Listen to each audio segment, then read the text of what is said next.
Ladies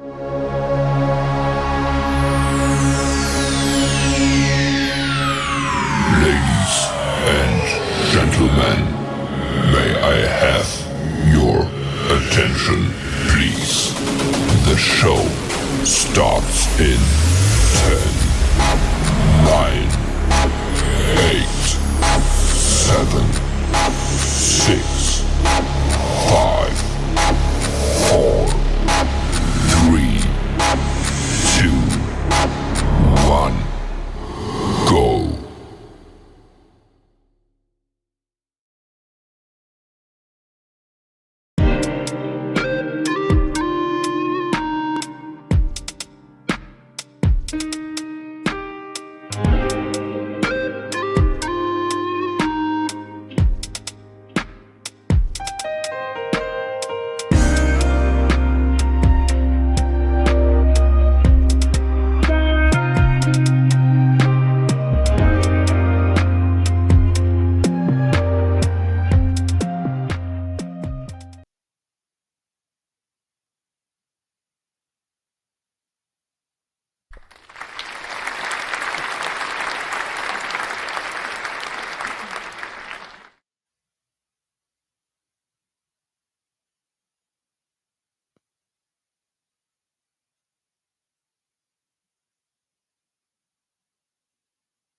All right, y'all can hear me now. Good. Okay.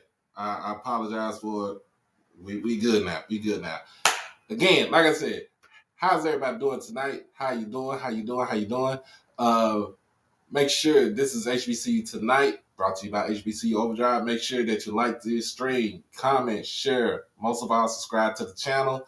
Hit that thumbs up to hit the thumbs up, hit the subscribe button to get everything HBCU Overdrive. Also, make sure, man, make sure we donate to the channel. We donate to the channel because we got to pay for this stuff right here, and I'm trying to pay for this stuff. But other than that, man, how's everybody doing tonight? How's everybody doing? Uh, no sound.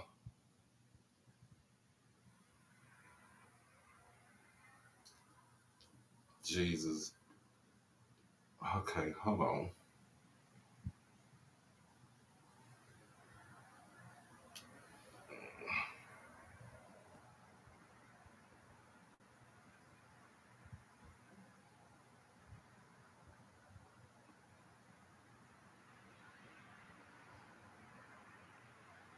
Okay. Karen must got she must have came in late. All right, we good now. We good. Oh Jesus. Y'all just don't know. I've been dealing with some stuff right now. Before we get up into this basketball stuff and football stuff, I've been going through some things, so y'all had to excuse me if I'm, kind of out of sorts, but that's not gonna stop me from, you know, that's not gonna stop me from doing what I love to do, y'all. Doing what I love to do. So, let's see.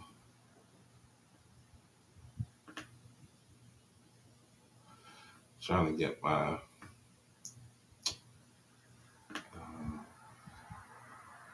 video display.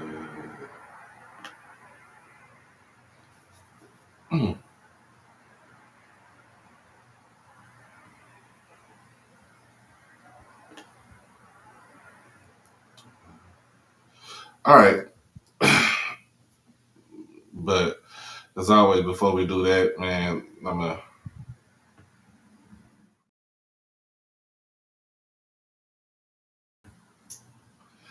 right. Before we do that, man, we're gonna go ahead and go to a commercial break.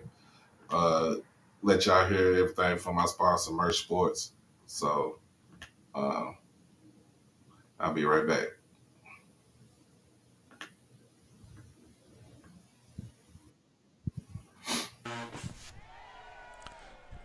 Yo, it's your boy Doc Holliday with HBCU Overdrive, and I am proud to sponsor Merch Sports. Check out his new line of collection, the Black College Football Fan Club collection. It's basically designed to show support and give respect to the rich history and tradition of black college football. And as you already know, the best college players had to play at HBCUs before integration. So go ahead and check it out over at shopmerchsports.com. Merch Sports. Merch for the sports enthusiasts. And we back, y'all. We back. We are back. I like doing that right there. I like doing that. But we are back today. What's going on, Mr. Garner? Let's see who was up in the house, y'all. Miss Karen, I just seen her come up through here. My boy Thad is up in here. Miss Whit, she is in the building. My boy Tonyo, Mr. Freddie, Mr. Harlan, uh, the main moderator, Miss Quay.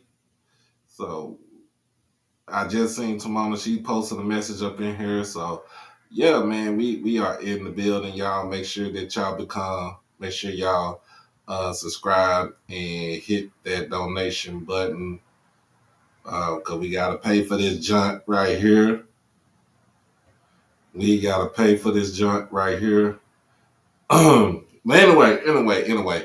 So, um, like right now, I'm kind of going through a bind. I'm in a bind right now, and I've been trying to um like get everything as far as for my rent, and I've been running around like a chick with my head cut off. So I'm just trying to make sure that I get everything settled in. Um, I excuse me. Um, been going through a little bit of things going on right now. So, um, but other than that, man, what's going on, Mr. Hardy? Other than that, I'm just trying to get this business taken care of. Uh, Trying to do what we can, and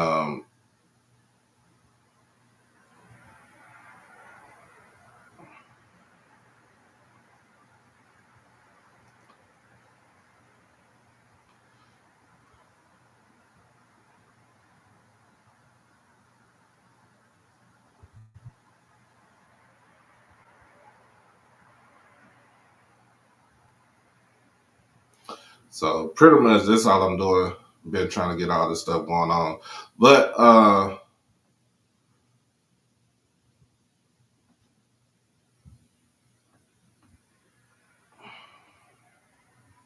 yeah, we good, man. What's going on? We got Jay White up in here. So yeah, we good, man. We good. So I just got a little bit of stuff going on right now. So I'm just trying to get all this taken care of. So I can pretty much have um, a place to stay. So um, other than that, y'all. Other than that, we is in here. We is in the building. But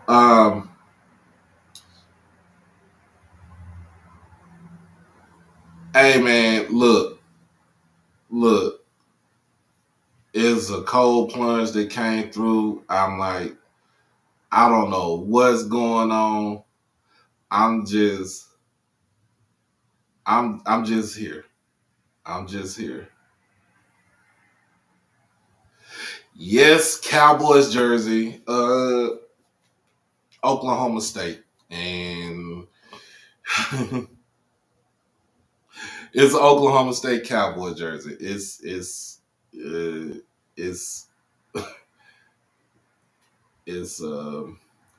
Des Bryant. Is when he was in college. So I got my Des Bryant jersey, y'all.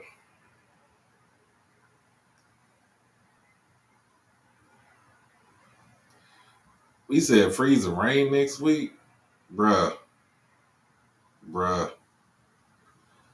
I don't think I can deal with it.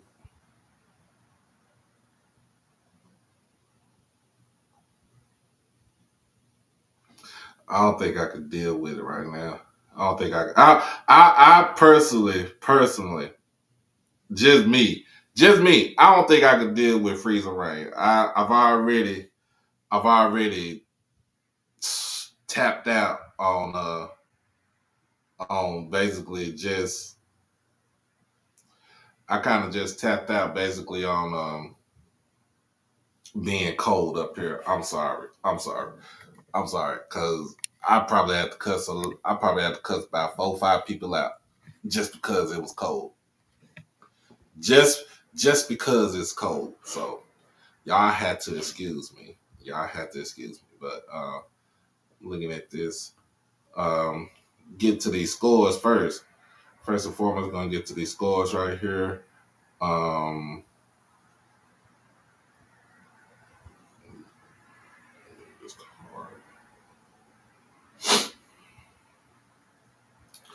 But excuse me.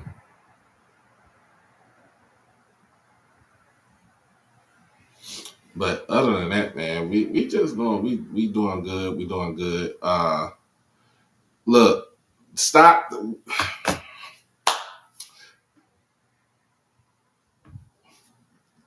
Timon, we gonna have a talk. We gonna have a talk. Come on now. Don't get on my Cowboys. All of them need to be fired. All of them need a pink slip. They all need a pink slip.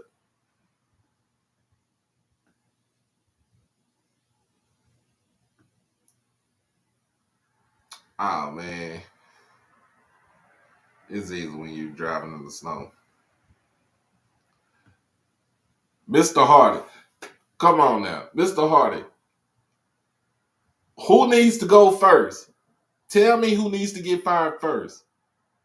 We Cowboy fans. Tell me. Tell me who needs to get fired first. Tell me who should have got their pink slip first.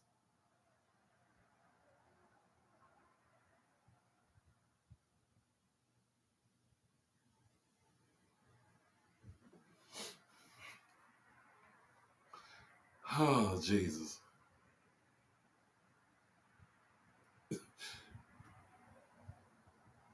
Said all of them need to be fired. All of them need to be fired. Oh man. Oh man.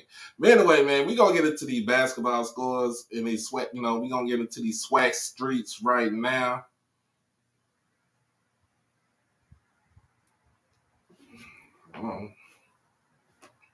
Yeah, the coach should have been gone, but I don't think it was. I don't know, man. I don't think it was the coach. It's a lot going on.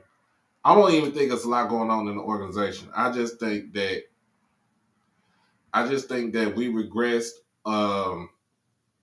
We didn't have no beef in the middle. Excuse pause. Uh, we didn't have no interior alignment in the middle. Our middle linebacker, Leighton Vander Esch, he was basically gone for the season. Um, he was basically gone for the season, so he out for the season.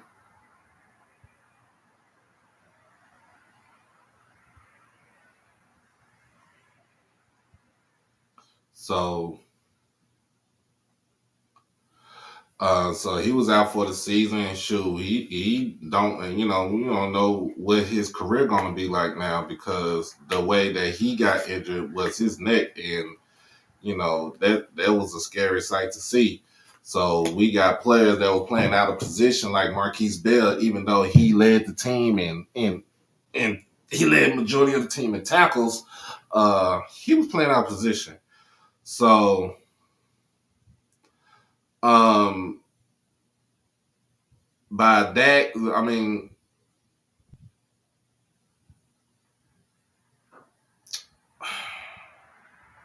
I don't know. I don't know. All I know is right now, um, all I know is right now that we need some help on in the linebacker position. We also need help. Um, we also need help um, being able to run the ball. We just we needed a lot of help this go around. But other than that, man, um, I mean, you can say we couldn't run the ball, but Tony Pollard did get 1,000 yards. So let's not go there. Let's not go there. He did get 1,000 yards, so he did his job.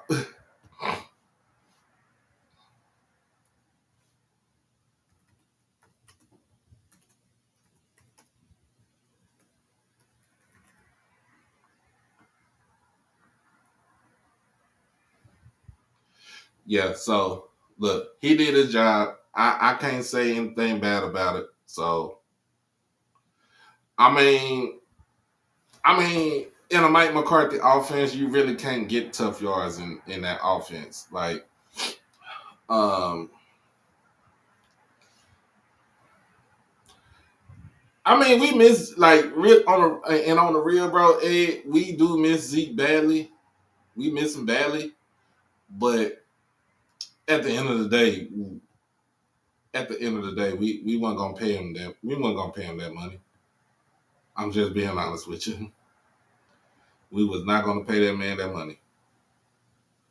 But other than that, man, other than that,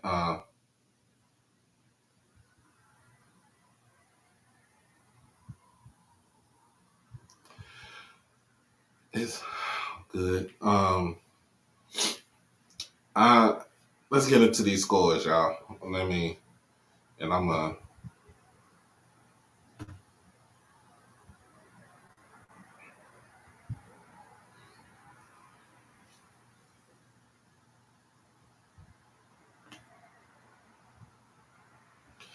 right now the Packers are trying to blow the candles out of the 49ers. They up 21-17 with 12:44 left in the fourth quarter. Also, let's see, with the NFL, you had Houston losing to Baltimore today.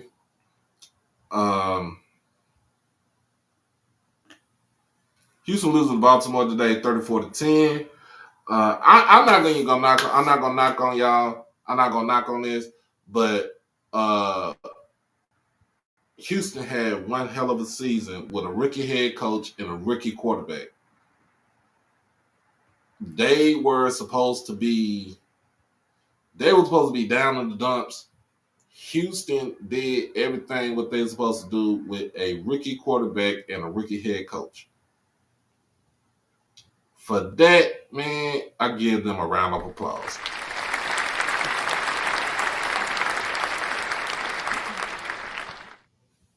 So,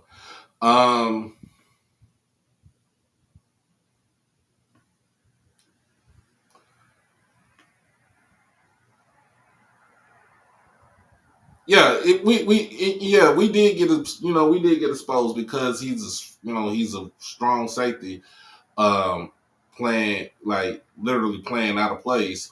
Um, you can't play at that size all year. That you right. You're surely right. He couldn't play at that size all year. So um, it was one of those. It was one of them things where um,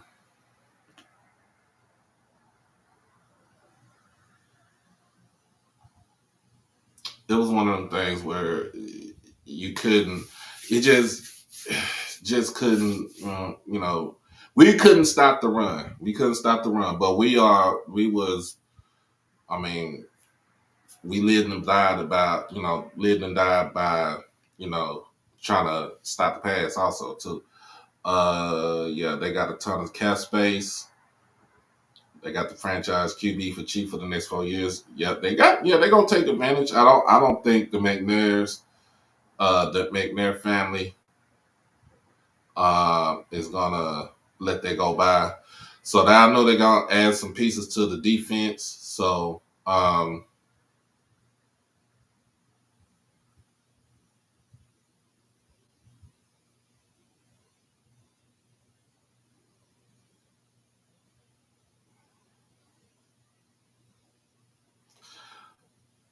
but other than that, y'all, let me get into these scores right here because I'm gonna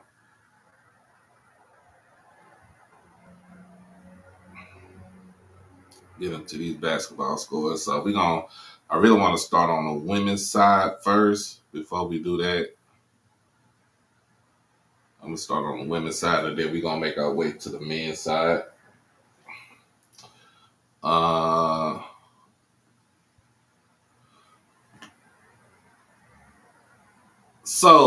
oh my God, wait a minute.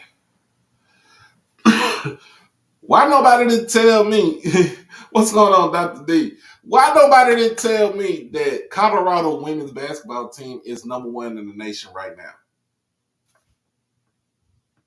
Why nobody didn't say nothing?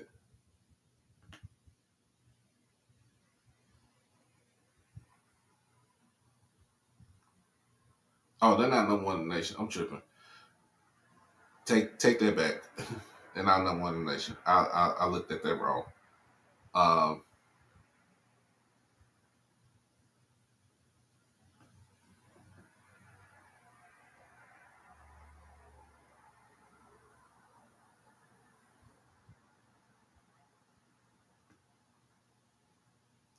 So yeah, let's start in the MEAC, y'all. We're gonna start in the MEAC, and then we're gonna go to the SWAC.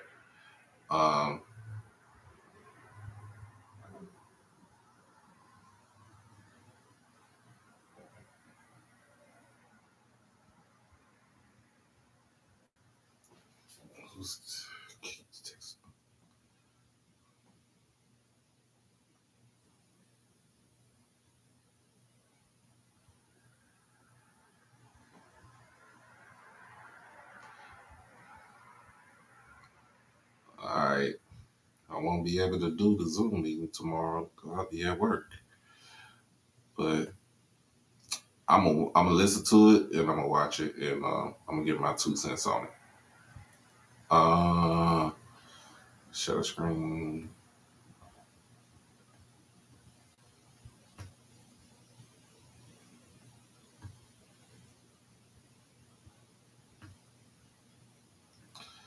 All right. I'll put the spotlight on here. All right, let's go to it. This is good for me right here. So, just on the women's side today, I think we had a lot of MEAC. We had all MEAC action for today. Let's start off with North Carolina Central taking on South Carolina State. Women's, the Lady Eagles cruised to a 75-61 victory over South Carolina State. This brings North Carolina Central's record overall to 8-10 and 2-1 in the MEAC. This drops South Carolina State's record to 1-17 and 0-3 in the MEAC. That is abysmal. That is abysmal, yeah. Maryland Eastern Shore, the Lady Hawks, convincing win over Delaware State, 76-45. We got this puts Eastern Shore 1-2 in the MEAC. In the MEAC, tied with Delaware State in the MEAC, but overall record, their record is 8-9. And Delaware State's is 5-11. The Battle of Baltimore tonight was today. Coppin State with a 20-point victory over Morgan State, the Lady Bears. Coppin State is pretty much sitting at 3-0 in the MEAC, in the conference. 6-11 overall, but 3-0 in the conference. So that puts them at the top of the food chain. Morgan State is their record falls to 6-12, 1-2 in the MEAC. And then today, it was a shocker. Howard Lady Bison defeats Norfolk State Lady Spartans 73-60. I got so many comments and a lot of just commentary from a girl, Erica Lee. She was at the game today, part of HBCU Nightly. So she was at the game. She was giving us the tea. And look, Howard took care of business. I figured nobody would beat Norfolk State on the women's side of the bracket. But Howard came out, pretty much had a 40. It was halftime was 41-25, and pretty much basically cruise to a 13-point victory over Norfolk State. This puts both Howard and Norfolk State at 2-1 in the MEAC. Howard with the 5-12 overall record, and Norfolk State with a 12-5 overall record. We got some interest. It's some interesting games that's going to come around, especially on Monday. You should see a lot of moving and shaking. That's what I call it, moving and shaking. Starting on Monday. And this is just the first, y'all got to remember, this is just the first round of the MEAC schedule because they still got to play that second round after mid-February.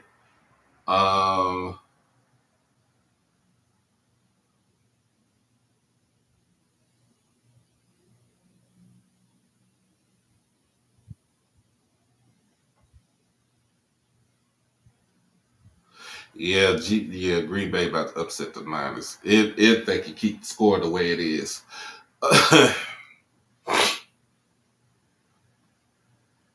But other than that, y'all, we're gonna get into these. Let's get into this SWAC.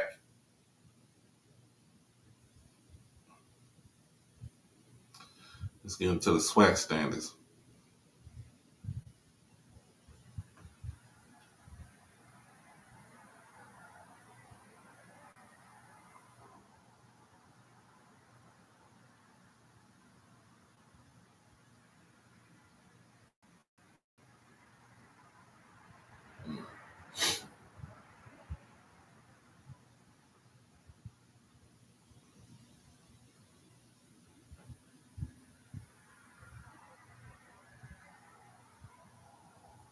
Oh, there you go. Sorry about that. Go to the SWAC, y'all. And y'all gotta understand, it was only one game. It was only two games that was on national TV, and that was Grambling versus Southern. That was on HBCU Go today.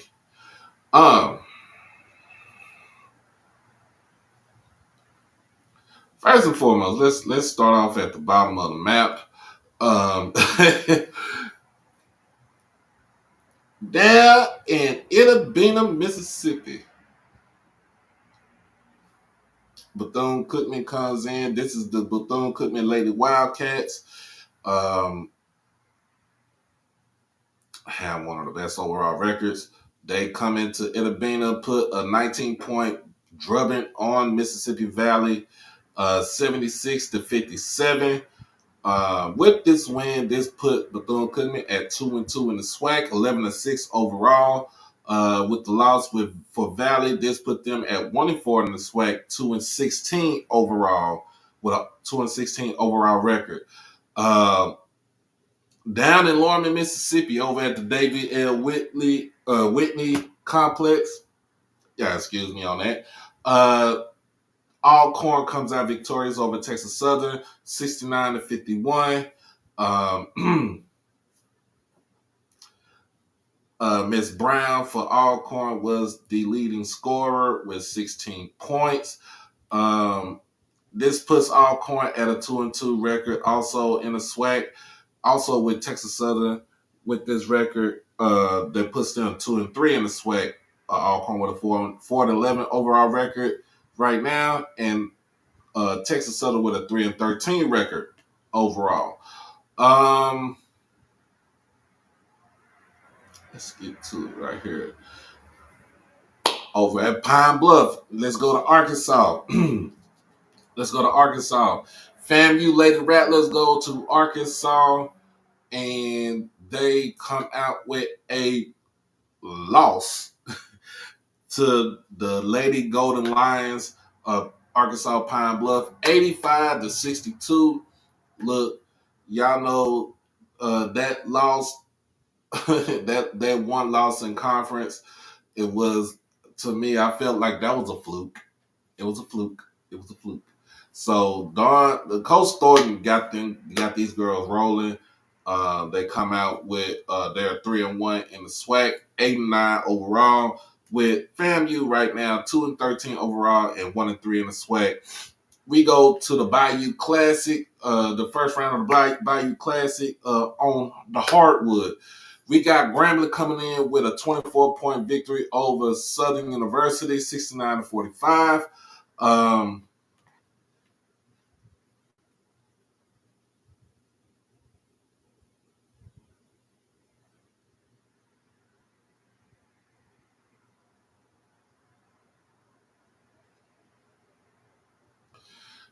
So, like I said, Grambling with a 69-45 victory over Southern. This puts Grambling at 4-1 in the conference right now, 10-6 overall. With this loss to Grambling, Southern's record is 3-2 in the SWAC, 5-11 overall. And in Jackson, Mississippi, at the Athletic and Assembly Center, Prairie View comes in, makes their way into Mississippi. They go away with a 37-point drubbing by Jackson State Lady Tigers, 91-54. Oh my goodness, Maya Crump was on fire today. 13 points, 9 rebounds for Mrs. Crump. Basically, this game was a blowout from the beginning. At halftime, it was 49-25. There was no dip in the play. We can go to the box scores right here. There was no dip in play. There was no looked like it was playing mistake-free basketball today. All the girls was on one accord. So we got 5 players ended up in double figures. The high, Miss Avent and Miss Bowler each scored 14 points. Maya Crump again 13 points. Miss Breland with 10 points, and Angel Jackson with she had 10 points also. Excuse me. Team ended up with 7 blocks, 13 steals, 12 assists, 48 rebounds. 26 of those are offensive rebounds. So y'all understand that Coach Reed loves to be on the glass. Y'all know how she is. She loves to hit the boards.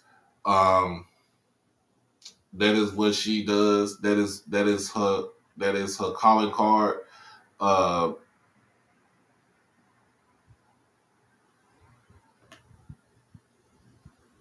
That is her calling card. So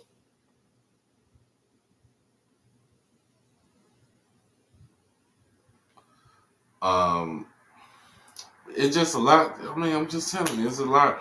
So still undefeated in the SWAC, y'all. It's still undefeated in the SWAC.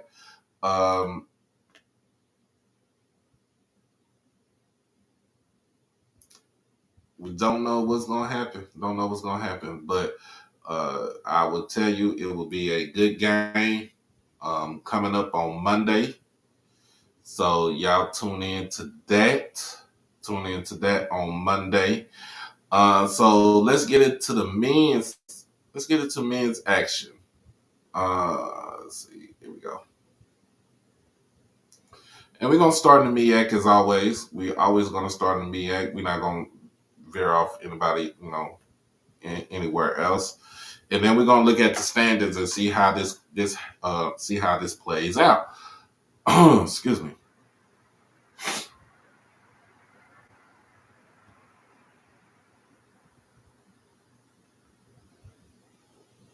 What's going on, Jay? There's 52 people in here. Make sure y'all donate to the channel. Make sure y'all subscribe to the channel. Make sure y'all comment and share this with everybody that we got going. That's coming in here today. Oh snap!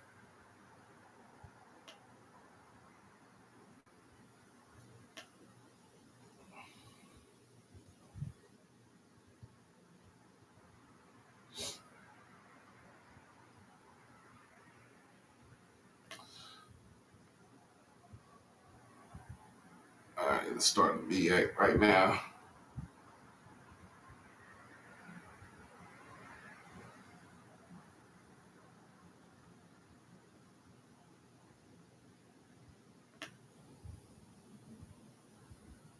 There we go. All right. All right. Let's start off with Delaware State taking on Maryland Eastern Shore. Delaware State is pretty much balling right now. They sit at 3-0, undefeated in the MEAC right now with this victory over Eastern Shore, 67-63. Mr. Robinson, man, look, 24 points, 8 rebounds, three steals. He was doing his thing. I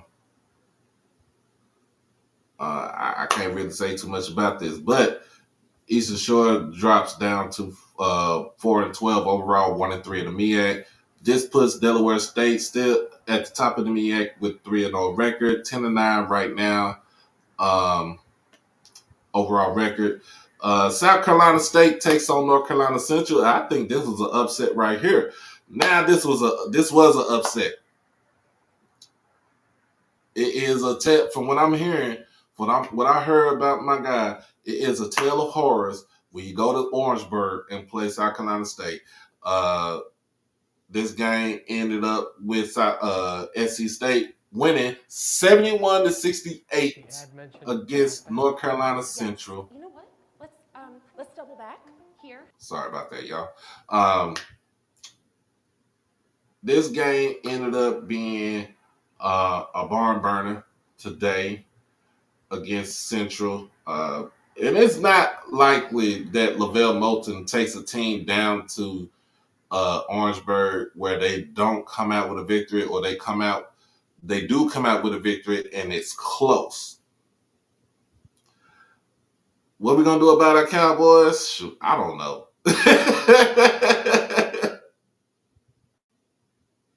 I don't know. I don't know what we going to do.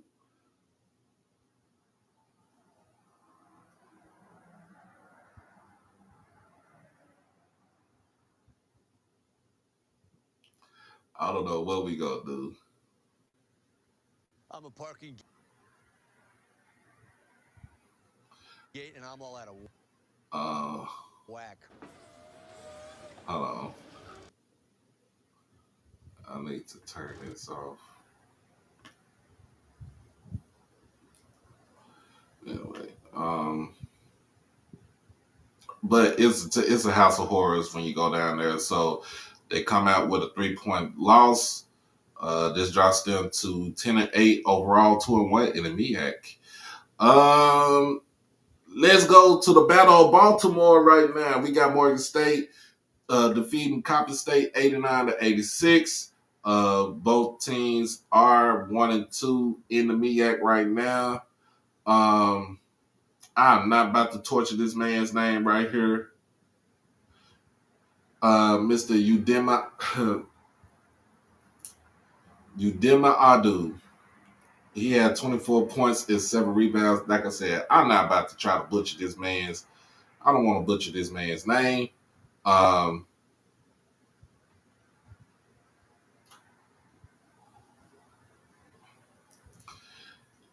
Both end up, they're still 1-2 in the MEAC. Coppin State with this loss is 2-15 overall. Morgan State with this victory is 5-14 overall. And in DC, this was a barn burner right here. Norfolk State defeats Howard, man, 65-61. Jamari Thomas is playing lights out, scoring 14 points for the Spartans, and Mr. Harris for Howard, 21 points, 11 rebounds. With this victory right now, this keeps Norfolk State in second place right now with North Carolina Central at 2-1. With this loss, this also drops Howard to 2-2, which they are in third place right now. Overall record would be Norfolk State is 12-8. Howard is up with 8-12 record right now, and they still got games coming up on Monday. Someone in this room signed my Let's autograph. go That's to Geico makes it easy to bundle coverage. let's go to the SWAC.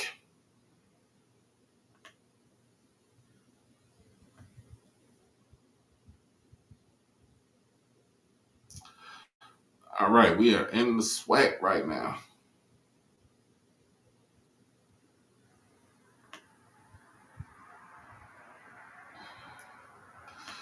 All right, Bethune-Cookman takes on Mississippi Valley down in Itabena. Also, the men's Wildcats team basically comes out with a 26-point victory over Mississippi Valley, 80-64. This puts Bethune-Cookman at 3-1 in the SWAC right now, so they're sitting on top in the SWAC. 8-9 record overall. This drops Valley down to 0-5 in conference play and 0-18 overall. Even though with the loss, Mr. Brown right here had 30 points, 9 rebounds. Mr. Carter Hollinger led Bethune-Cookman with 18 points also. So, look, Valley got to get it together, y'all. Valley got to get it together. I don't know how they're gonna do it, but they got to get their ish together. In Pine Bluff, Arkansas Pine Bluff, the Golden Lions for Arkansas Pine Bluff squeaks by Florida A&M 99-97. Mr. Williams for Pine Bluff, 27 points. Mr. Spear for FAMU, 29 points, 9 assists. I like the 9 assists. Should have had one more so they could tie the game. With this win, this puts Pine Bluff at 2-2 and overall in the conference, 7-10 over 2-2 in conference, 7-10 overall. With FAMU losing this game, they drops down to 0-4 in conference play and 2-13 overall. So they are tied for the bottom of the cellar with Mississippi Valley. Both of them don't have any wins right now in conference play. Down on the reservation, I already knew what this was going to happen. Texas Southern comes in. They getting ready to turn it up. 72-61 against Alcorn State. Geico makes it easy to get coverage for what you. Against Alcorn State. Alcorn basically 1-3 in the SWAC, 2-15 overall. This is not like what you saw last season from Alcorn, where they were almost unbeatable at home. And with this victory for Texas Southern, this puts them at 3-2 in the SWAC, 5-11 overall. So Texas Southern is basically heating up right now. They are heating up and gearing for the long run. And y'all know how Texas Southern does when it comes down to playing, when it comes down to the men's basketball. In the Battle of the Bayou Classic right now, we have Southern losing to Grambling 79-62.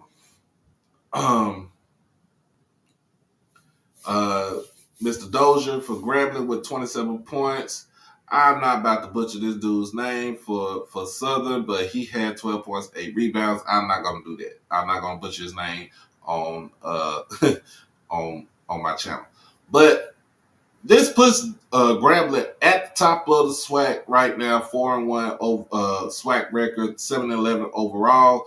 Southern is 3-2 in the SWAC after this loss, 9-9 overall with an overall record. And then in Jackson, Mississippi, Prairie View men comes in, and I don't know what happened, but y'all can tell me what happened with this game. Prairie View comes in 71-62. This pretty much stops this pretty much stops the winning streak at what was that at 3. So we had we was on a 3-game winning streak.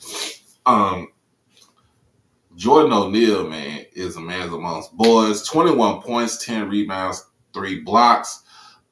Which this was he could have did a little bit more, but Mr. Miles for Prairie View, 15 points, 14 rebounds, and 3 steals. And this, looking at this is a battle of big men right here. But I would say this keeps Jackson State towards the top of the standings in the conference at a 3-1 conference play. 7-10 overall. Prairie View jumped, Prairie View basically 2-2 in the SWAC, 7-10 overall with this victory over Jackson State, y'all. So that is what's going on in basketball right now.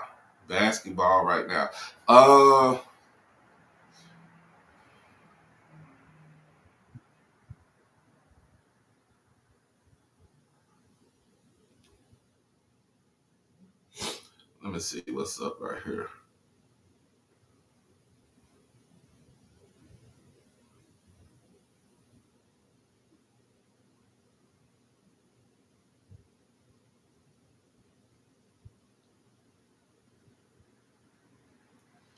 I don't know what we're going to do with our Cowboys, Quay, but shoot, call on Jesus.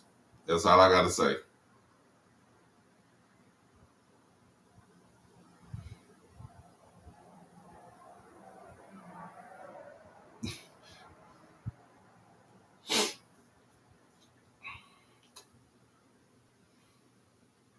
But anyway, I don't even think Jerry Jones is an issue anymore, man. Look, I just feel like we just got outplayed. We got outplayed in the last game, so I'm not about to sit here and let y'all ramble about my Cowboys. But anyway, man, make sure let's get the donation going on. Let's get this donation going on. Make sure if you want to, you can hit the PayPal, you can hit the Cash App, you can hit the Zelle. You want to hit me on PayPal? It's at David Smith 1925 on the Cash App, HBCU Overdrive, and on Zelle, David E. Smith 30 at gmail.com. We got bills to pay with this thing right here. We got to pay the bills for the streaming service. We got to pay the bills, but you got to pay the bills for the channel, y'all. So let's get this thing going, y'all. Let's get this thing going. But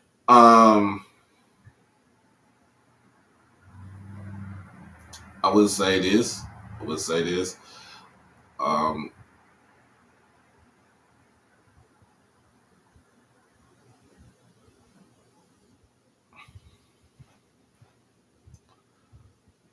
I don't know about Lance being QB1, but it's good to have Trey Lance be QB1. But it's good to have him on the team, though. It's good to have him on the team. But anyway, man, I want to talk about first and foremost. Let's talk about all the stuff that's going on at Florida A&M. So let's get the rundown, y'all. Let's get this rundown. Let's get this rundown.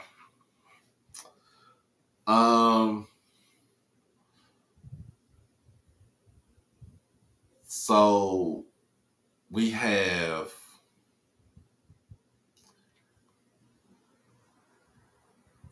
the football team wins the SWAC championship and they win the Celebration Bowl.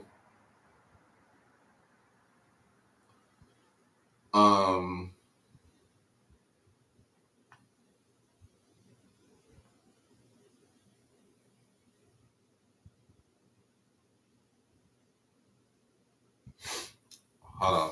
49ers just won from what I'm hearing. 49ers just won.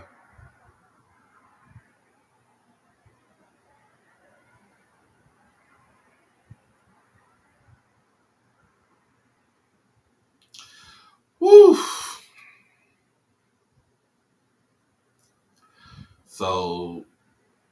So they will play either the Lions or the Buccaneers, and I'm more likely they're gonna play the Lions because Tampa Bay is trash. Other than Mike Evans, you know. But anyway, let's get back to this timeline, y'all. Let's get back to this timeline. I don't went on a side rant.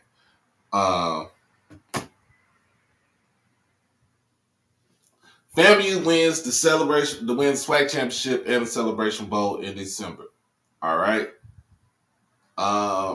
Is put within maybe a week and a half, probably like 10, 12 days, that Willie Simmons gets an offer from Duke University.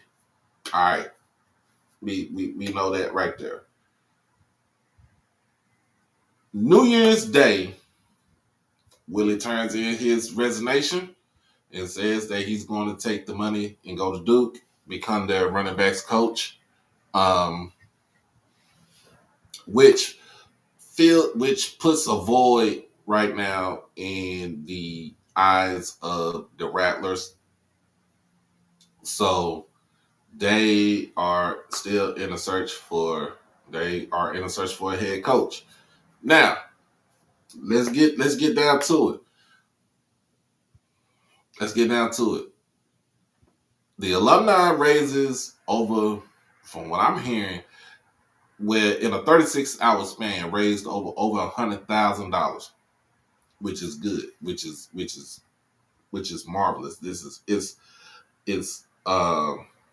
some, you know, it's something that they feel like it couldn't been done, but they did do it. I like that. I wish it was more, you know, I wish they would be, it would have been more, I think it could have been more proactive. I think he could have raised his money throughout the season. I think it should have been done, not even towards the end of this season, it should have been done last season, towards the end of last season. And I feel like it needs to be done towards every season. And that's not just for FAMU. I'm talking about for all of our institutions. Now,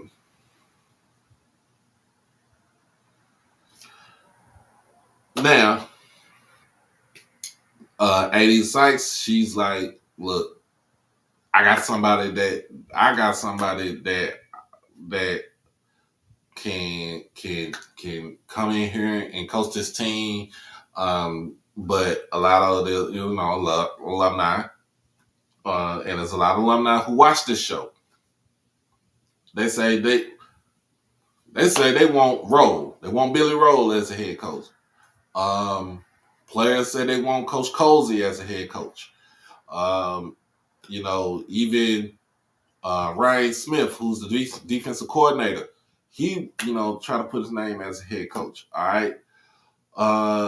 AD Sykes says, skirt, not so fast.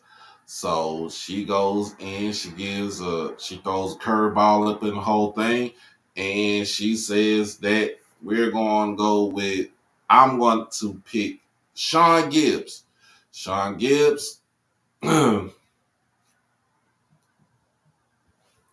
Sean Gibbs is the head coach for Fort Valley, who in his 2 seasons there at Fort Valley has a 16-5 overall record. And I think he is one of the emerging coaches in the D2 ranks that was behind Chennis Berry when he was at Benedict. Now he's pretty much going to be in the spotlight because Berry is gone. But I say it just like this. She wanted somebody from the outside. A lot of the alums wanted somebody from the inside. But at the end of the day, the only people who signs off on this is the AD, the president, and the board of trustees. Point blank period. That's it. That's all you can do. Don't like the hire. You don't have to show up, but what it's going to do is you don't show up, this is going to hurt the kids. So I know people don't want to hurt the kids, but I just put it, in a sense that somebody, and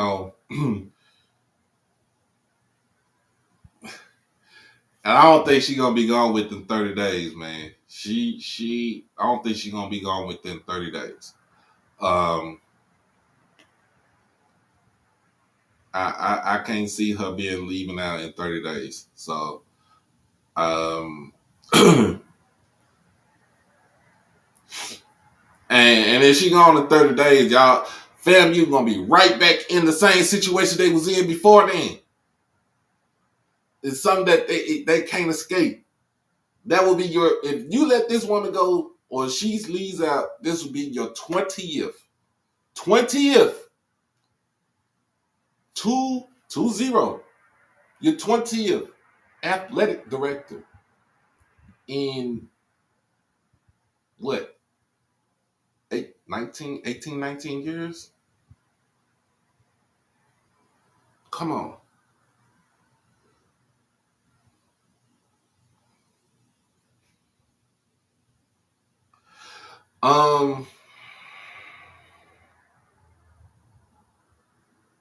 So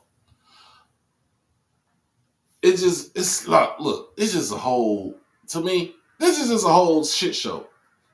This is a whole shit show. All right.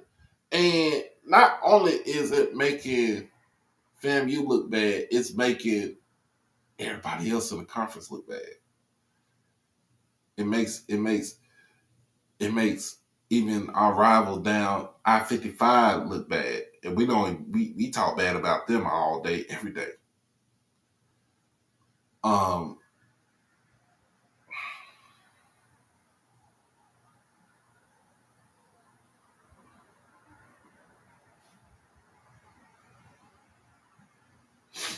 So I want to understand what's going on. I want to see where all this stuff can be rectified, because now not only we talk about this, it just make it look bad. It makes the conference look bad, because it's like family can't get their stuff together.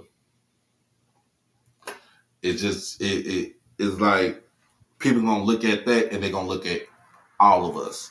They're gonna look at every school in the conference and say, y'all can't get y'all stuff together. No. It's just them. It's just them in Tallahassee.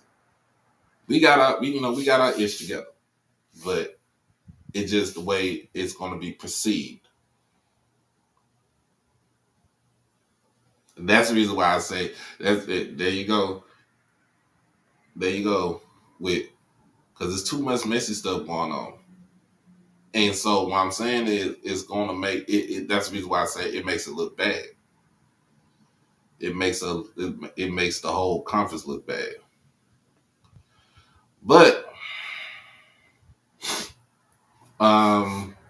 did the show for the Zoom meeting on Thursday.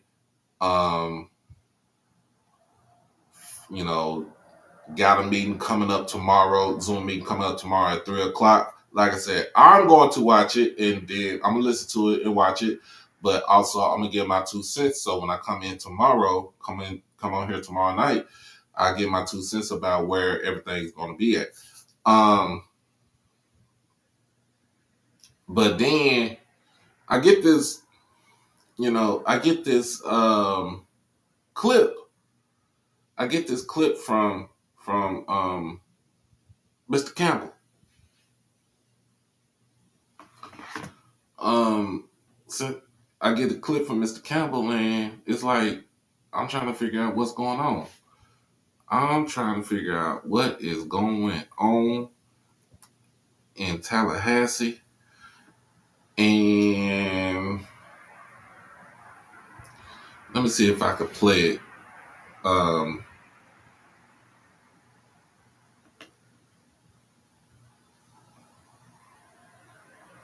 See if I can play that clip.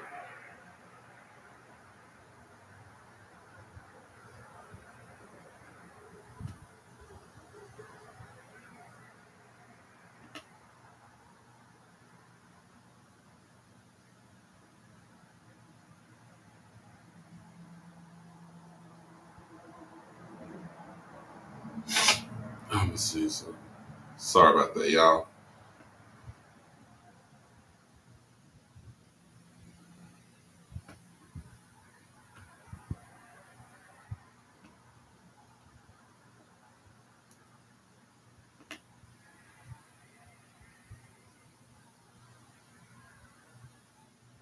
And then what makes it so bad too? What makes it so bad is that the players on the football team was not able to have a good celebration because everybody's in their freaking feelings.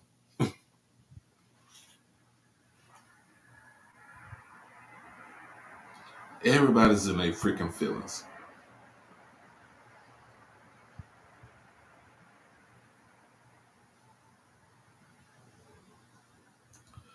All right, so I'm gonna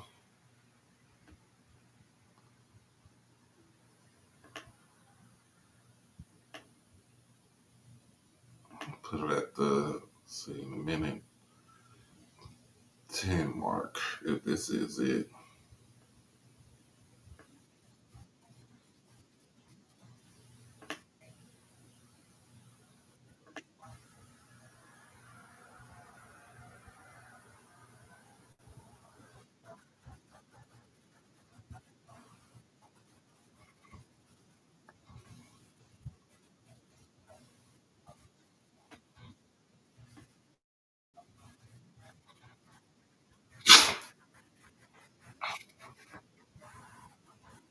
At FAMU.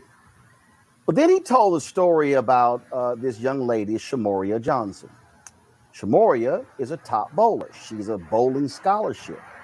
And she took to her TikTok and Instagram to share with people about how she no longer is on the bowling team and how all the bowling team is gone.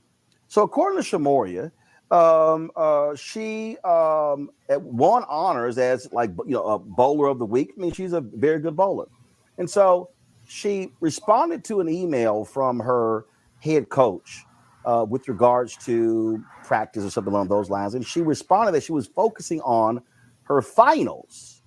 Well, the coach didn't like it, and then confronted her at practice. Well, then Shoria responded. And then the coach said, "You're off the team." But when she walked out of practice, her fellow bowling members, teammates, left with her. So this like I said, we already got the rundown of what's going on at FAMU, right? Football team is the football team is in disarray. Um, you have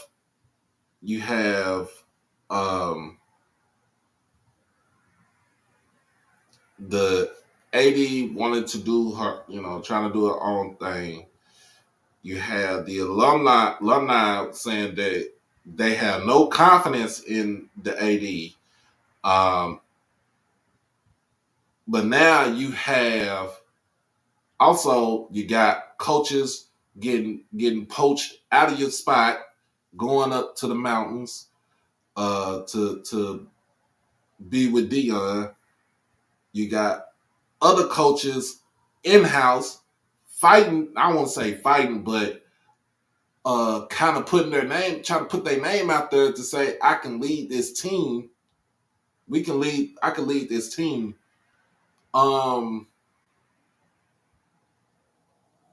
Yeah, cause he said bowling.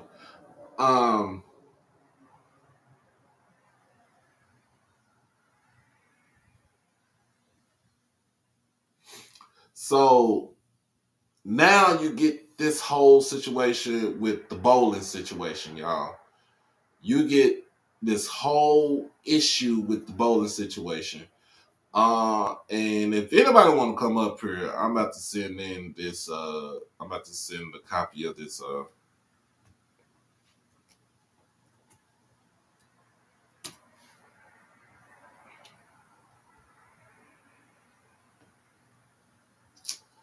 This sucks. I'm trying to send a copy of this thing.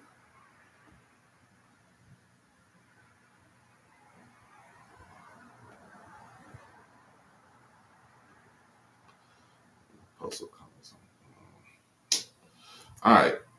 If anybody wants to join, you are more welcome to join up here. But yeah, it's the bowling.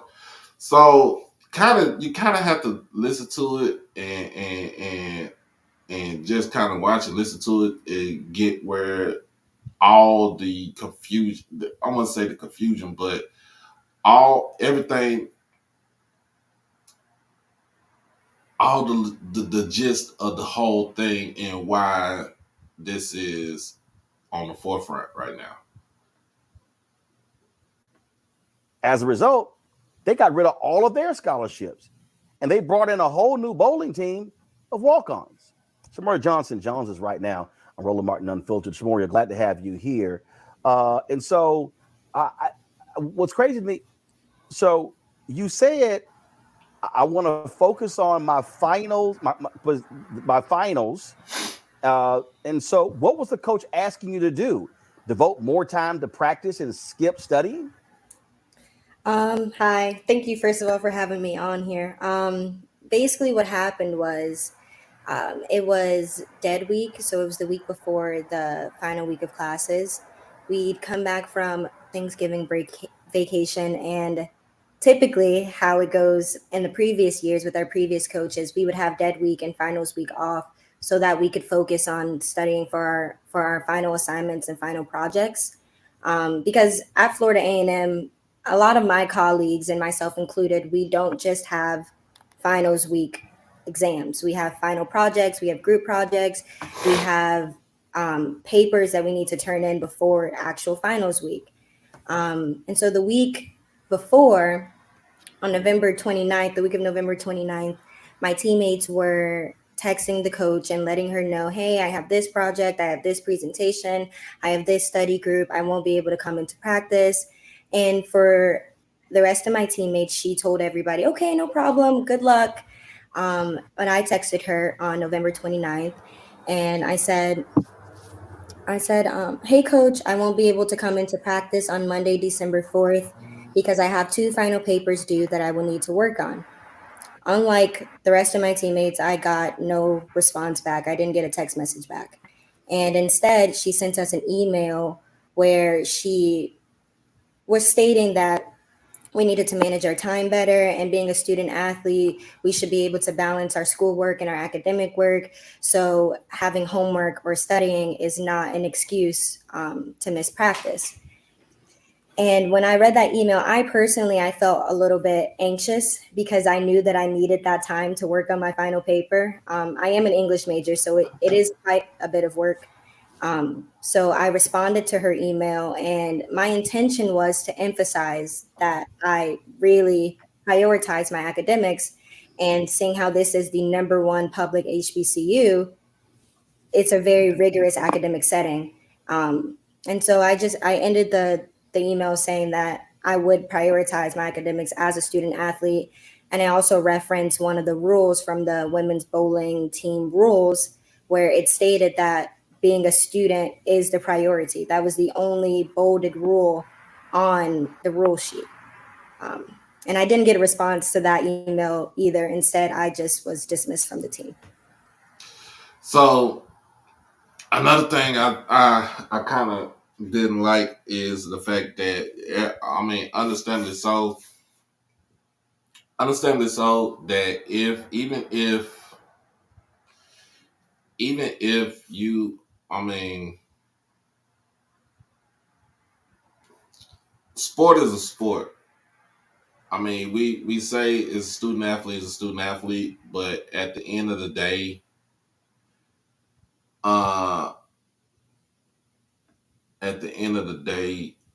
you should all know that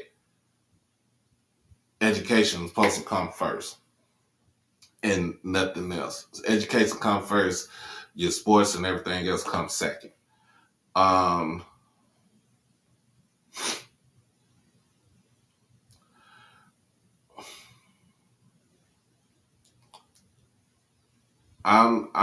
kind of flabbergasted about this.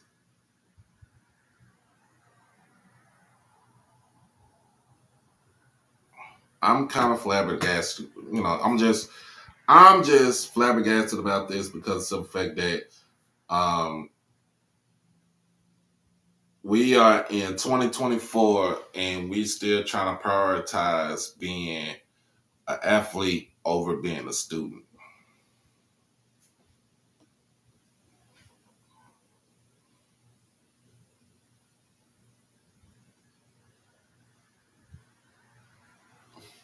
What's up, Square? But I understand. Okay, so some kids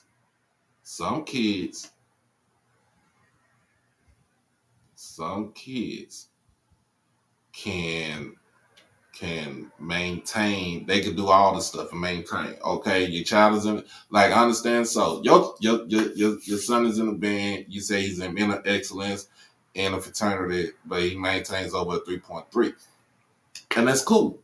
So it is not saying that, but this the difference. The difference between your child and this child right here is the fact that she plays a sport. She plays a sport. So it's no different. She plays a sport. Your child just in the band. I'm not trying to be, not trying to be funny, not trying to sugarcoat stuff, but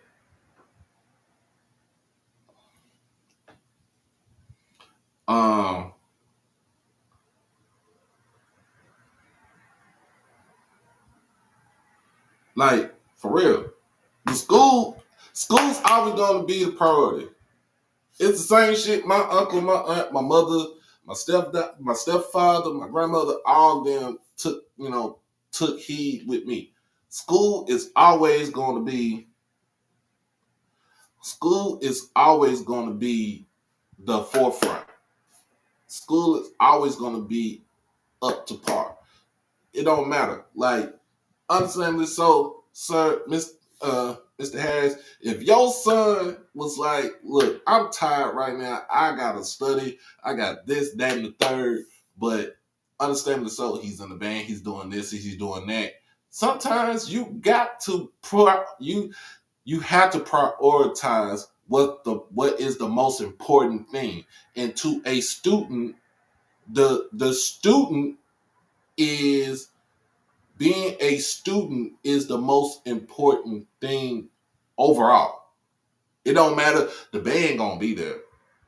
The bowling team gonna be there. The football team gonna be there. Basketball team, the fraternities, the sororities, all that stuff is gonna be there. But at the same time, it's like what your parents told you. When I send you to this school and I give you to these people right here, your job is to be a student. Is to be a student. All that other stuff right there is extra. Your job is to be a student. Because at the end of the day, a football ain't gonna make you pass the class. A bowling ball ain't gonna make you pass the class. Baseball bat and a glove is not gonna make you pass the class. A basketball is not gonna make you pass the class. A instrument is not, unless you're a music maker. An instrument is not gonna make you pass the class. None of this shit gonna make you pass the class. But you are gonna make. You are the sole purpose. You are the sole person. Excuse me. You are the sole person who is in charge of making sure that you stay in school. If you on scholarship, understand so. You on scholarship, cool. Y'all know scholarships renew every year. It ain't like it's 4 years and none of that stuff. But at the end of the day, and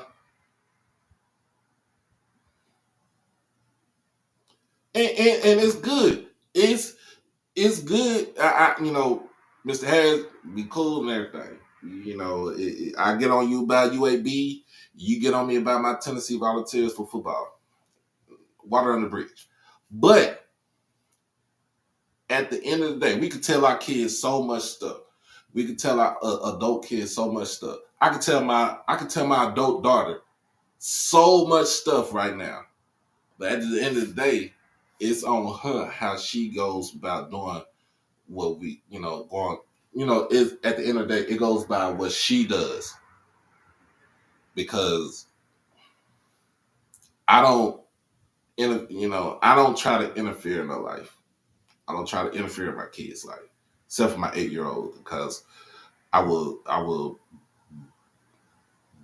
bust somebody else's side of the head with a brick for that child right there, for both of my kids. But anyway, at the end of the day, it's just like I used to tell my sisters, y'all, we could teach our kids at the house. We can teach our kids everything at the house. But once they leave out their door, it's up to them if they get that same home training that they got in-house and take it with them. So what I like to see, what I'm hearing about this young lady is she took the initiative and said, I'm going to focus on my education. Bowling can come later on. I want to focus on my education. But other than that, history lessons, I'm a history major. I use history all the time. But other than that,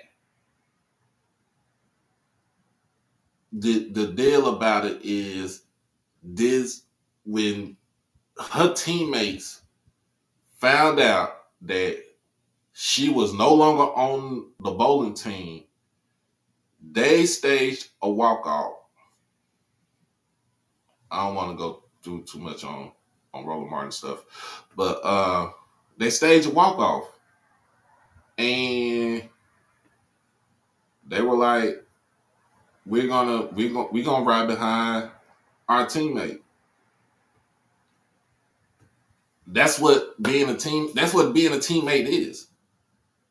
That's what being a teammate is. Like, you gonna ride behind your people. You gonna ride behind the folks that hold, that hold you down. So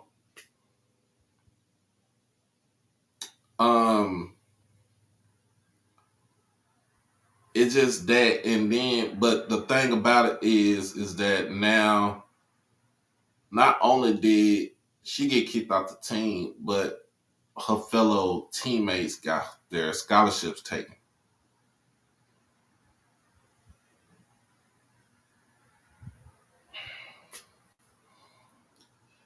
She not only did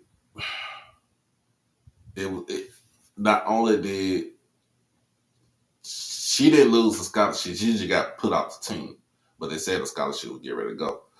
But the rest of her teammates walked off and they lost their scholarships. And now everything's up is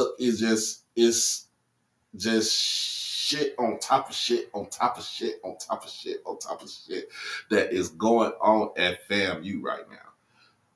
Lord Jesus. Do I need to say my HBCU prayer again? Because I think I need to say that. I'm going to do a short on that. I'm gonna do a short. I'm going to say my prayer on that because, Lord Jesus, they need Jesus. Please help them people out where they say they the highest of 7 hills, but they might be the lowest right now. Lord Jesus. Dear sweet baby Jesus, 6 pounds, 7 ounce baby Jesus, please help out the Rattlers down in Tallahassee. They need you, Lord. They need you. First of all, they need to find them a head coach for the football team. Jesus. They getting poached left and right. They got inside fighting with the coaches. Jesus. And now we got this situation with the bowling team. what are we going to do for the little girls on the bowling team? Give them the scholarships back. Do right by these girls. Jesus, Jesus, Jesus. There's sweet baby, 6 pounds, 7 ounce, born on a manger. Sweet baby Jesus. Whew. There's too much stuff going on at FAMU right now. Let's just hope there is light at the end of the tunnel. Let's just hope there is gold on the other side of the rainbow. Let's just hope that there will be sunshine after this dark cloud blows over Tallahassee. In sweet, dear sweet baby Jesus' name, amen. But anyway, man, always, education's always.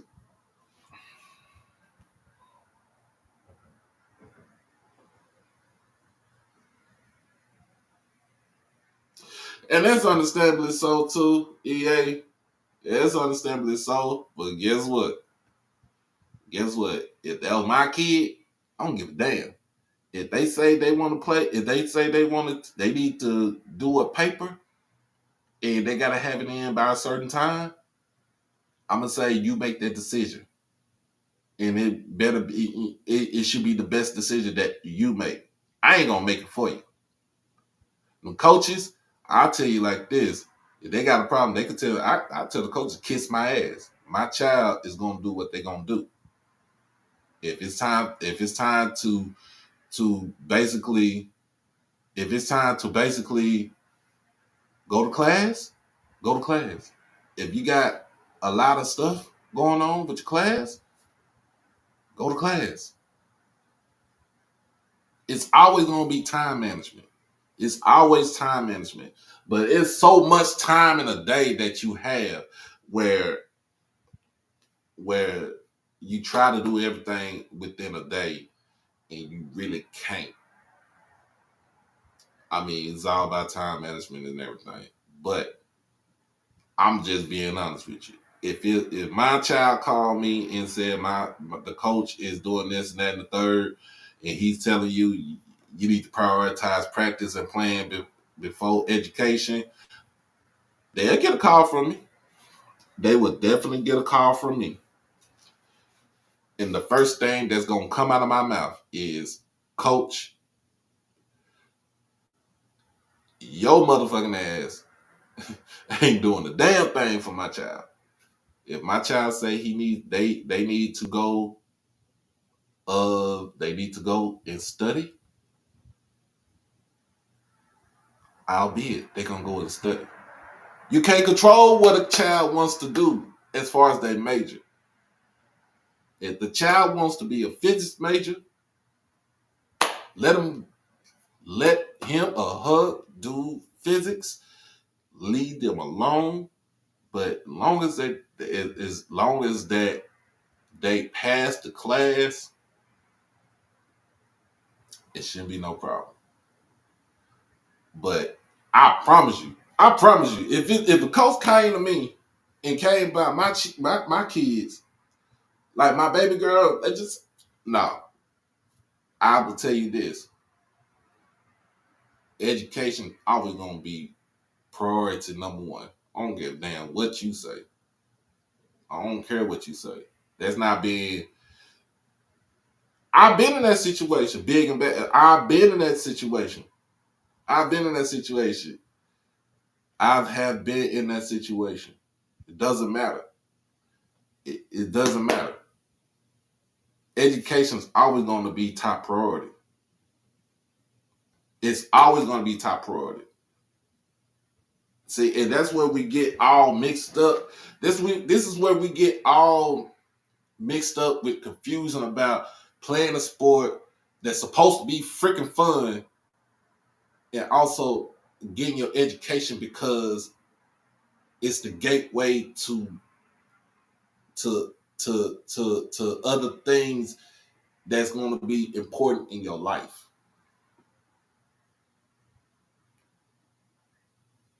And it don't matter if it's for that coach. I don't care.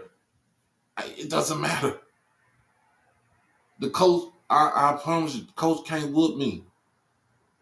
When it comes down to my kids, the coach can't whoop me. They could be mad as hell though, but they can't whoop me. They can be mad, but they can't whoop me. That's all I gotta say. Appreciate you for the $5 donation.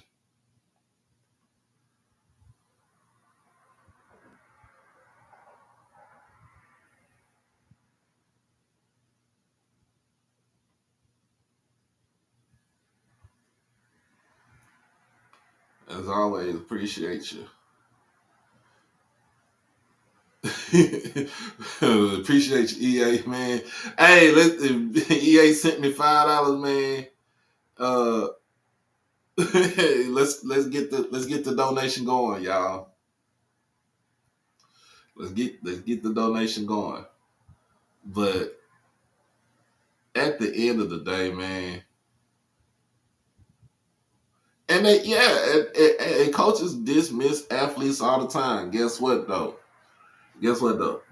I'm taking my ass to class, and I'm gonna walk across that stage. At the end of the day, she want my child to practice, but my child said they got some shit to do.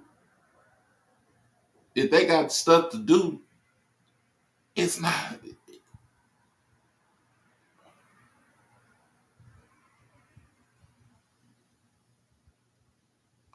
If I'm the first to go to college in my family. I ain't never played. I mean, I played sports, but I ain't played sports in high school. I was not like that. And I'm gonna just tell y'all a story. I'm gonna tell you a story. So,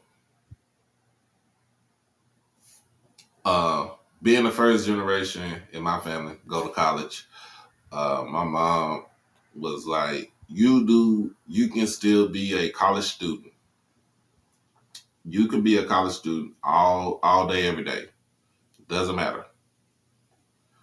But at the end of the day, I mean, you can do whatever you want to do. Your fraternity, you can do your band, you can do any other extracurricular activity. You can do all the clubs that you want to do.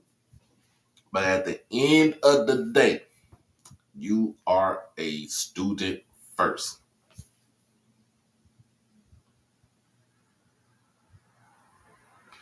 I mean, it's cool. I mean, but if it was last minute, Mr. Harris, I see where you come from. Now, if it was last minute, then I would.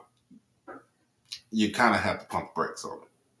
But if it was told way ahead of time, like, hey, look, I got shit to do. I got to study for this final right here we got coming up. So at the end of the day,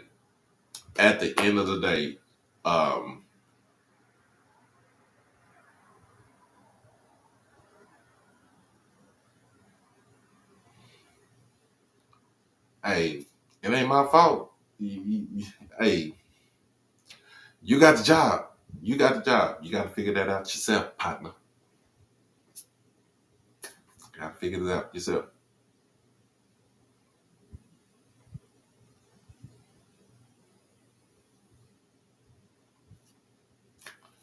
So the bowling coach was wrong.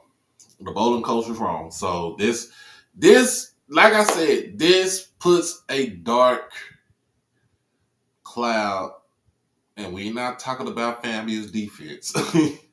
This puts more of a dark cloud on just FAMU overall with all the stuff that they got stacked on top of themselves. And not only does it seem like a dark cloud. Appreciate you, Quay.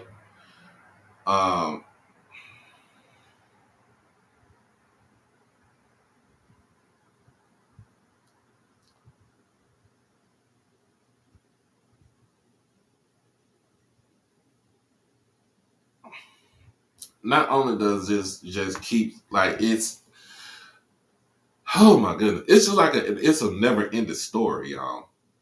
It's a never ending story if you really think about it.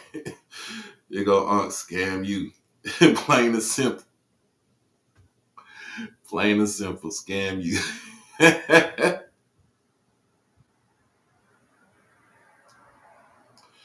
Bro, it don't matter. We gonna be we gonna be dead and gone. Our RCs are going to be the ones that's going to run this country, that's going to run the world. It doesn't matter no more.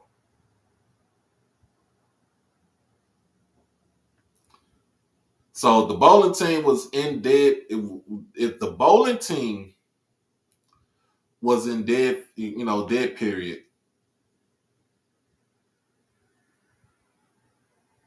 If the bowling team was in dead period,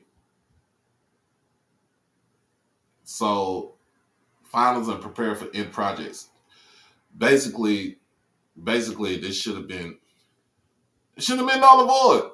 Null and void. All right, boom. Dead period. Y'all go study. I remember y'all go study. 2 week dead period before finals. It's always well, not 2 weeks, but it's a week dead period before finals. So Thanksgiving come around. It's always after Thanksgiving.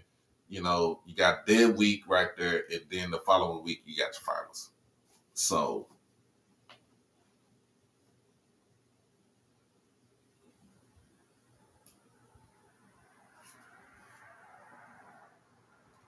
And if it was a scheduled practice, then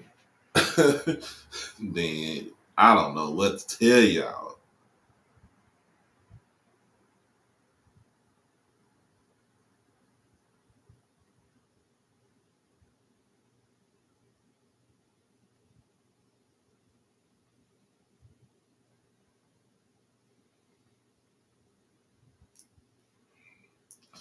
I don't know what to tell you.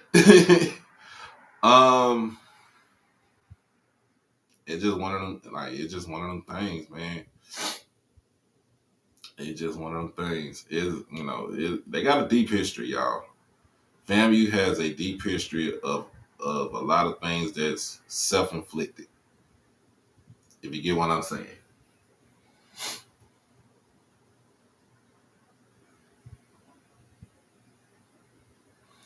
So yeah, if it was scheduled.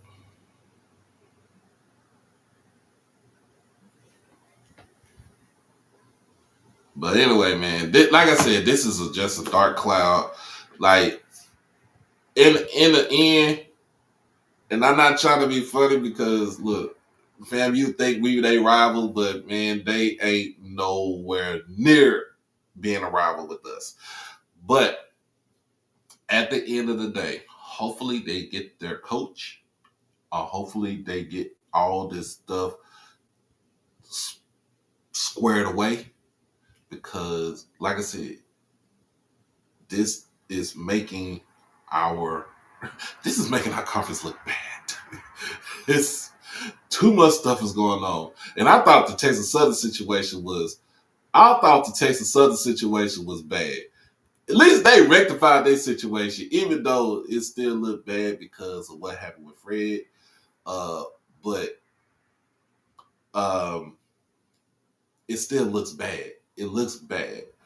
It looks bad on all parts. So I really, really, really, really, really, really can't just I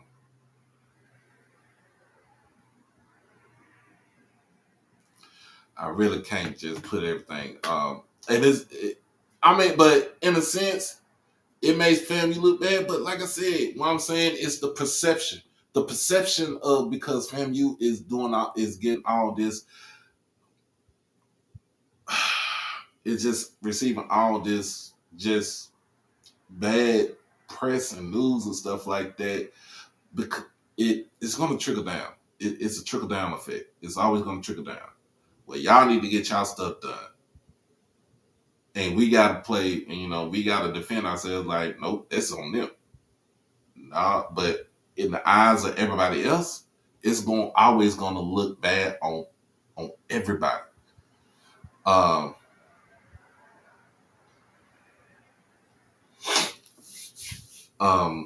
But other than that, man,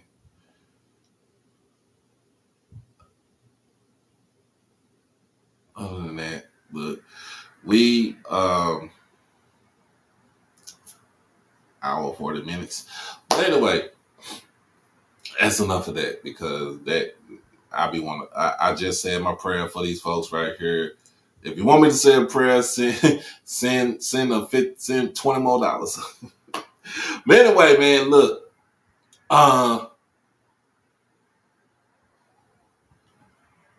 it was announced today. It was revealed today. Yesterday we was on standby for Jackson State. We was on standby, y'all. Y'all know what them eyes mean. But when it come from TC Taylor on standby, and then after that, y'all know what happened.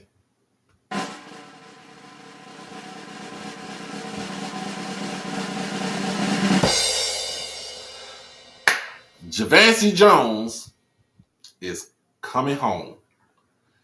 Javancy Jones, Jackson State great, is coming home to Jackson State, and he's on the coaching staff. And what I'm looking at, he is the new special teams coordinator.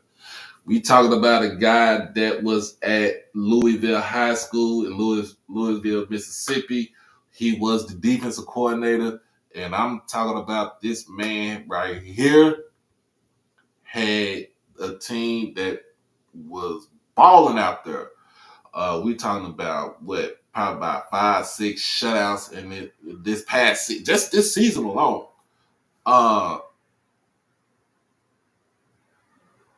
Just this season alone, man. Y'all know he played linebacker, he played safety. You know, you watch them old video. You see, if you seen the clip, you seen what he was doing at Jackson State back in the day.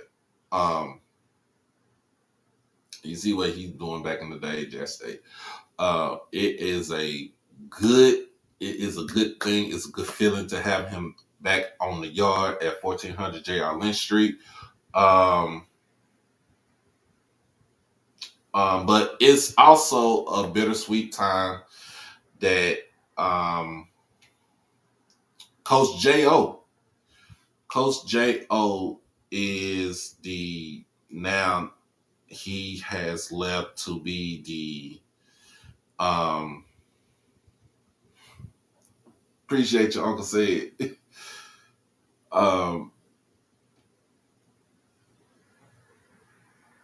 He is going to be out. What was the thing? And I seen it. It was on Ken Clark's thing. So Coach J.O. did leave out. He did leave Jackson State. And he has another job.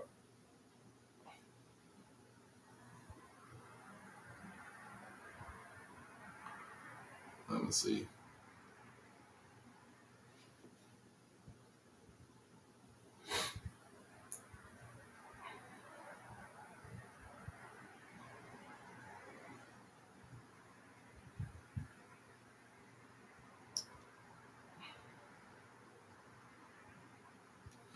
Let me see something because I seen it.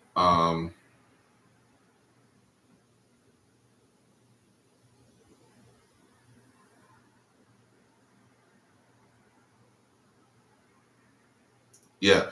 So Coach J.O. Is going to be the offensive line coach at South Alabama. This is it's sad to see him. It's sad to see him go, but for his 1 year at Jackson State, he was he was just basically a good dude that was out there that was basically out there trying to make sure the kids was getting the job done. Especially the offensive line when you plug in, you went from one freshman, Cameron James, and you put in another freshman with Quay Davis and at left tackle, and he becomes a freshman All-American, FCS All-American, y'all. Where he had to shuffle that offensive line. He was also the co-offensive coordinator for the team. But his specialty was for the offensive line, and we hate to see him leave, but it's a good thing that he did come into Jackson and did what he did to bring us, to still bring us some success for the football season.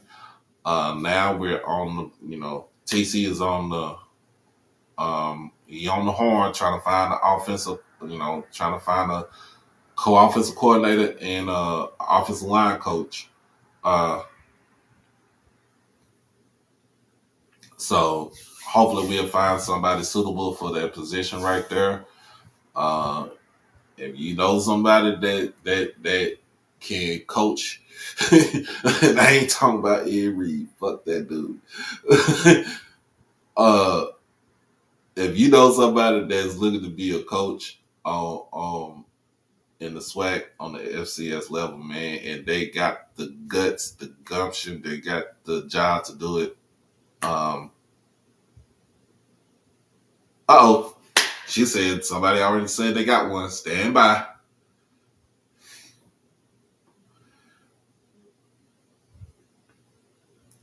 And my good friend, one of my moderators, she is more of the voice of reason in our group chat.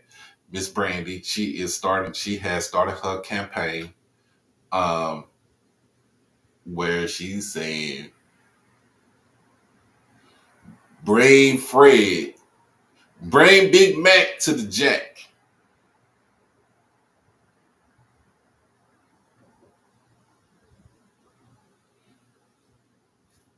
Bring Big Mac to the Jack.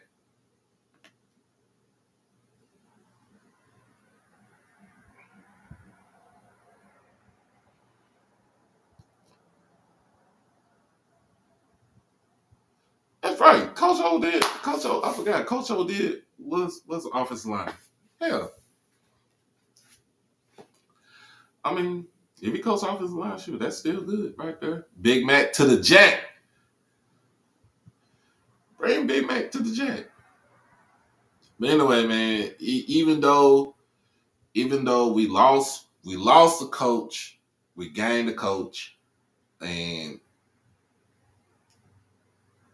you see the program is still going to be smooth sailing.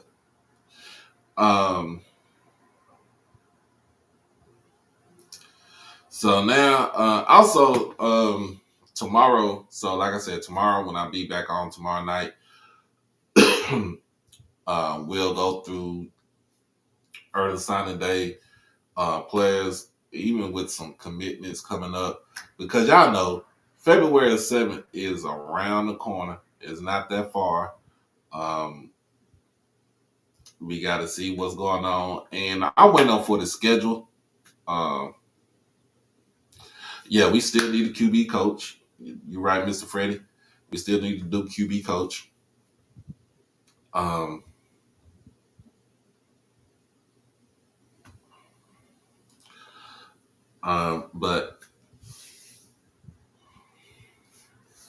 But special teams with Javancy coming in, taking over special teams, we should be good at that department with all the players that we got coming in that's going to add continuity to this team. We should be good. But then too, we should see what's going on. So we got some schools that had their schedule put out already. I've seen Grambling have their schedule already out. Who else? Trying to figure out who else had their schedule out. Does Alcorn have their schedule out? So there's a couple of schools that got their schedule out. So we shall see.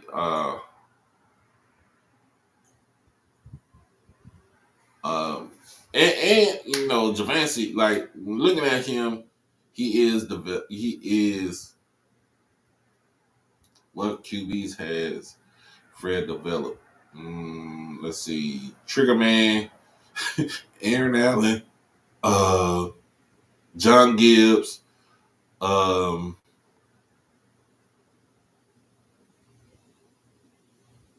to figure out who else, because he developed some, he had developed some QBs.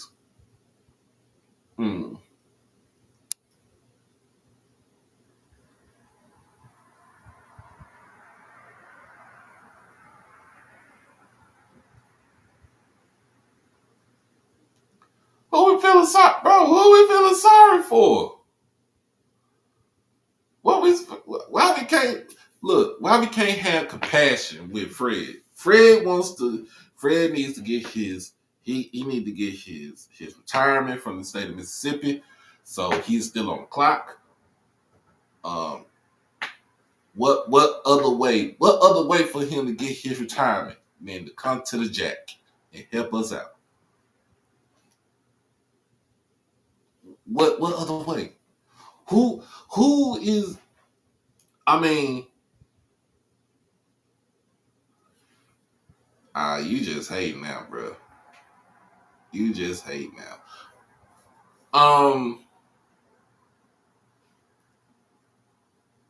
Let me just see. Let me see it like this.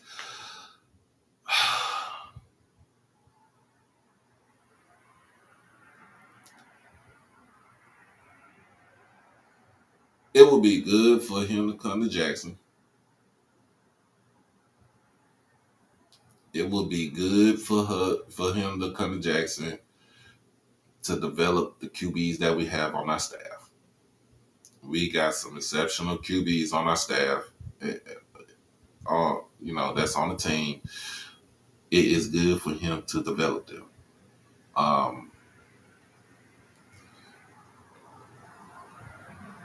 I don't know. I don't know. So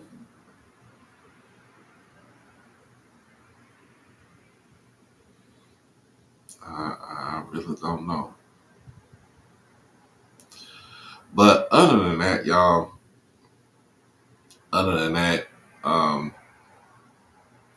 make sure y'all subscribe. Everybody, make sure you subscribe to the channel. Make sure you go check out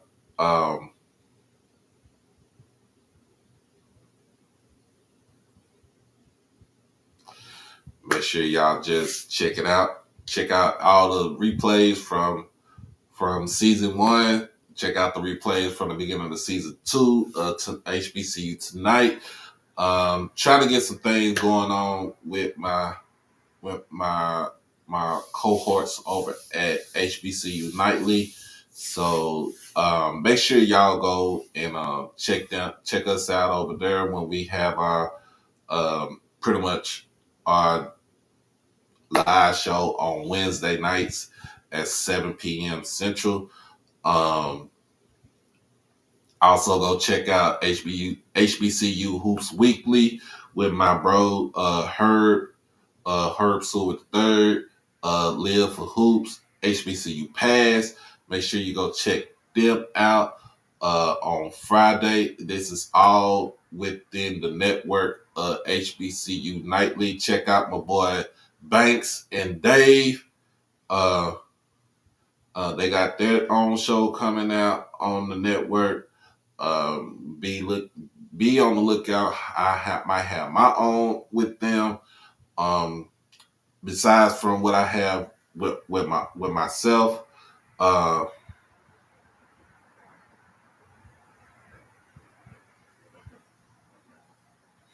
There's a lot of folks that want to make 1400 Geraldine Street. But other than that, y'all, Other than that, man, y'all go check out. Like I said, y'all go support them right there. So, all my content creators, go support my bro, Raw Truth Media, DJ over at Raw Truth Media, Hoop Jargon with my boy Will, Between the Game Sports. Shoot, who else can people support that talk about HBCUs? My guy, Coach Walker, tomorrow Leader Sports Network. Of course, Kobe Orr, with Bliss City Podcast. Make sure y'all hit my boy up, Blue, with the Blue Bloods. So it's a lot of us that's out there that talk this talk, and we try to walk this walk. And other than that, man, make sure, like I said, make sure you like, share, comment, subscribe, and actually donate. Donate to the channel, because this thing don't pay itself. Appreciate to Uncle Said for the donation, EA for the donation, Quay for the donation. Anybody else want to go ahead and do the donation right now, make sure y'all do it. You could 5, 10, 20, don't matter. You can put it all in, and we could all live happily ever after. But until then, we'll be back on this thing tomorrow. I promise you, I will be back on this thing tomorrow, so I can give my insight on the board meeting tomorrow, and see what they're going to do. This board of trustees for FAMU, what they're going to do. If they got names for head coaches, what the salary is going to be. I know they said this last time, but I'm going to be fully engaged on this. So, but yeah, I'm going to make sure everything is going to be good for tomorrow. So we'll be back on this thing tomorrow night, at 9:00. I know a lot of people got stuff to do, but we'll be back on this thing at 9:00 tomorrow night, because I'll be at work from 12 to 8.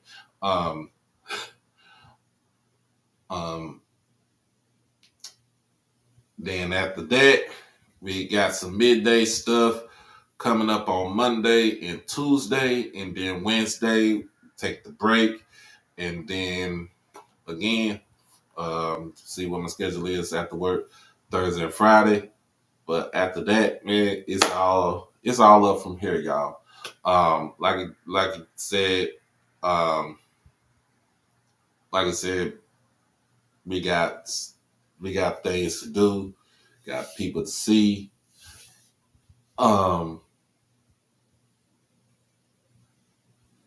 Got to take this thing to the next level. Gonna take it to the next level for 2024. Excuse me. But like I said, appreciate everybody for joining me tonight. Make sure that you, make sure you like the channel, comment, share, subscribe, donate to the channel. Sit my last commercial break for tonight, and then we are out of this thing. Yo, it's your boy Doc Holiday with HBCU Overdrive, and I am proud to sponsor Merch Sports. Check out his new line of collection, the Black College Football Fan Club collection. It's basically designed to show support and give respect to the rich history and tradition of black college football. And as you already know, the best college players had to play at HBCUs before integration. So go ahead and check it out over at shopmerchsports.com. Merch Sports. Merch for the sports enthusiasts. Make sure y'all check it out. Make sure you check out merchsports.com. Shopmerchsports.com. Like I said, we're going to try to get some hoodies. We're going to try to get some stuff going on there with this.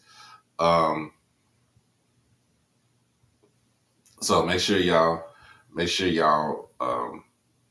shop. Excuse me. Make sure y'all shop over there. shopmerchsports.com. Check out the Black College Football Fan Club collection. Also check out the Hoops Gods and Goddesses collection. Y'all probably gonna see me wearing some of that stuff too. For all you family rattlers, make sure you check out your stuff. You're back to bring the tradition back to brag shirts. I know they got some championship shirts that they had over there too. But also, man, make sure y'all go and support my bro right there. It's black owned and he's a FAMU rattler. So he's doing a good job for me. I'm doing a great job for him. And this is a symbiotic relationship that we have right here when it comes to promoting his stuff and pretty much on the back end right there. So we are going to be doing the discount code coming out very soon. So I'm gonna hit him back up on that, and also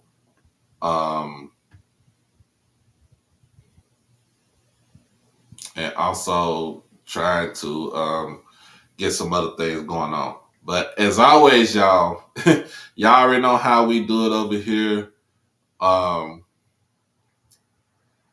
Be blessed, stay safe, hug your loved ones, because one day they're here and next day they gone. We'll be back on this thing tomorrow night. Peace.